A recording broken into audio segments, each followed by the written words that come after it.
Jan Suraaj party के अध्यक्ष प्रशांत किशोर ने कहा, ज्योति सिंह यहां बिहार की महिला के तौर पर आई हैं। इनकी बातों को हम लोगों ने सुना है। सबसे पहले तो इन्होंने चुनाव लड़ने की कोई बात नहीं की। जिन्होंने बस अपनी ये बात रखी कि इनके साथ बहुत बड़ा अन्याय हो रहा है, उसमें ये चाहती है कि इनके साथ जो हुआ है कम से कम बिहार की दूसरी महिलाओं के साथ ऐसा न हो। ये चाहती है कि उन्हें जनसुराज से मदद मिले। किसी भी पारिवारिक मामले में जनसुराज की कोई भूमिका नहीं है, लेकिन सुरक्षा के मामले में जनसुराज पूरी तरह से आपके साथ खड़ा रहेगा।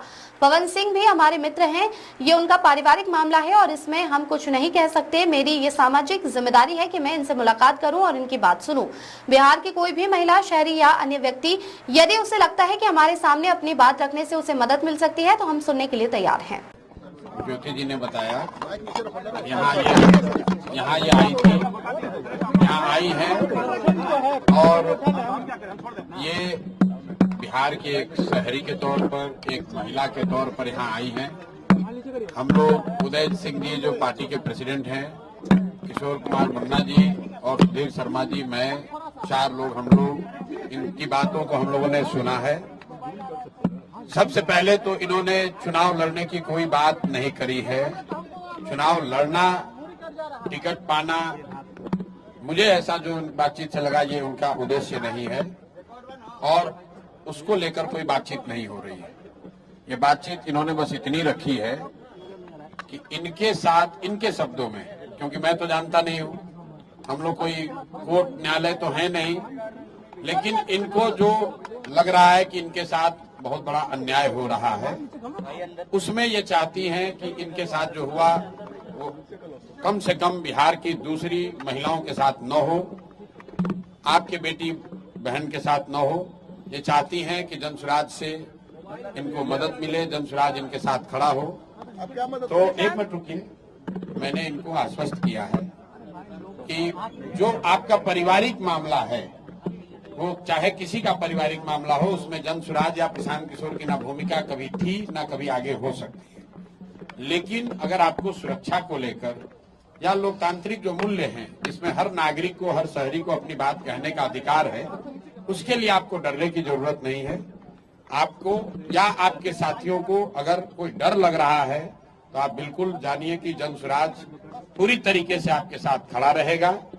आप अपनी लड़ाई लड़िए, न्यायपूर्ण तरीके से लड़िए, आपस में आरोप प्रत्यारोप से नहीं होगा। आप न्यायपूर्ण तरीके से अपनी लड़ाई लड़िए, जो बात आपकी सही है उसके साथ हम लोग खड़े रहेंगे। आपको कोई डराए नहीं, कोई बुलडोज न करे, उसके लिए हम लोग इनके साथ खड़े हैं। सोशल साइट पे लोग लेकिन फिर वही बात, ये बात अपनी कहने आई थी। पवन सिंह जी भी हमारे मित्र ही हैं, पवन सिंह जी भी हमारे मित्र हैं। बिल्कुल पहले भी बात हुई है, आज नहीं हुई है। मैं पवन सिंह जी भी हमारे मित्र हैं। भाई हम क्यों, हमारा देखिए, उनका जो पारिवारिक मामला है उस पर हम कुछ नहीं बोल सकते। नहीं, हम पंचायत करते हैं। उनकी पत्नी अगर यहाँ आई हैं तो मेरी ये सोशल रिस्पॉन्सिबिलिटी है, सामाजिक रिस्पॉन्सिबिलिटी है कि पवन सिंह जी की पत्नी अगर यहाँ आई हैं तो मैं उनसे मिलूं। उनकी बात मैंने सुनी। इन्होंने ऐसी कोई बात कही नहीं, इन्होंने कुछ मेरे से मांगा नहीं। इन्होंने सिर्फ इतना कहा कि अगर आपके बहन के तौर पर मेरे साथ अन्याय हो रहा है तो आप हमारे साथ खड़े हैं। तो मैंने इनको ये कहा है कि अगर आपके साथ कोई जाति हुई है या हो रही है तो आपके साथ पूरी ताकत से हम लोग खड़े रहेंगे। कोई चुनाव को लेकर बात नहीं हुई है। तो मैं आप सुनिए, 1 मिनट, आप लोगों से भी आग्रह कर रहा हूँ, किसी के घर की महिला के बारे में, किसी भी महिला के बारे में इस तरह का मोटिव करना कि ये इसलिए कह रही टिकट पाने के लिए लोग अपना घर परिवार उजाड़ेगा, ये कोई बात है? आपके घर की महिला, आपकी बेटी, आपकी बहन, आपकी पत्नी टिकट पाने के लिए आपसे झगड़ा करने लगेगी? ये दोनों अलग मुद्दा है। और आप लोग से भी मेरा आग्रह होगा कि आप सुनिए, फिर आप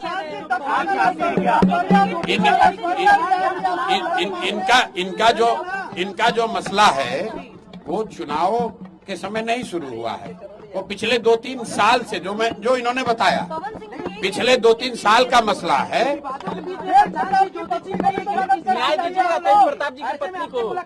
मेरे भाई, अगर चुनाव लड़ने का मन इन्होंने बना लिया है तो वो उनका निर्णय है, वो जनसुराज का निर्णय नहीं है। और जनसुराज का निर्णय टिकट जो है वो प्रशांत किशोर खड़े होकर नहीं बांटते हैं, उसकी एक प्रक्रिया है। मेरे पास ये आई हैं, बिहार की कोई महिला आ सकती है जिसको लगता है कि उसको मेरे से कुछ मदद मिल सकती है, वो आ सकती है, तो ये भी आई हैं। तेज प्रताप की पत्नी को न्याय दीजिए ना भैया। बिल्कुल अगर कोई भी महिला, बिहार की कोई भी महिला या कोई भी शहरी, कोई भी पुरुष, अगर उसको लगता है कि हमारे पास आने से, हमारे सामने बात रखने से उसको कुछ मदद मिल सकती है, तो हम सुनने के लिए बैठे हुए हैं यहाँ पर।